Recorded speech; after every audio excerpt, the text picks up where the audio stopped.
What an appropriate time for my quote of the week. I'm going to revisit something David Brooks, well-known columnist at the New York Times, said, and he said it back in March, which gives him a pat in the back, but he was the first I've read or heard, and not many since, who gets the root cause as to why virtually no one in the mainstream media saw Donald Trump coming, or the rise of Syriza in Greece, or the National Front in Spain, or the Freedom Party in Austria, or the Brexit vote for that matter.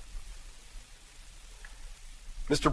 Brooks wrote, in quotes, "Trump voters are a coalition of the dispossessed. They have suffered lost jobs, lost wages, lost dreams. The American system is not working for them, so naturally they're looking for something else.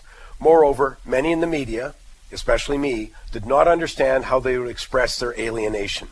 We expected Trump to fizzle because we're not socially intermingled with his supporters and did not listen carefully enough. For me, it's a lesson that I have to change the way I do my job if I'm going to report accurately on this country." End of quote. As I say, I pat him on the back. He said that in March, and obviously look what's happened. But I have very, very serious doubts that the mainstream media is going to understand that. But there's also a lesson for Canada. We don't socially intermingle with or listen to a huge class of Canadians. It's completely lost on our progressive elites.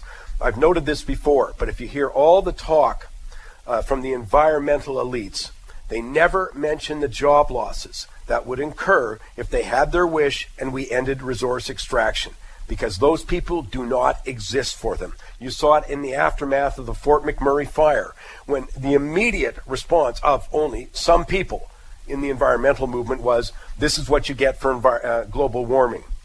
I mean, ridiculous. But for all the talk about the ordinary Canadian, they don't have a clue about them. In the faculty lounges, the media club, and goodness knows the hallowed halls of government. Not only do they not socialize or listen carefully enough, they turn their noses down at them. Mr. Brooks gets it, but he doesn't have a lot of company.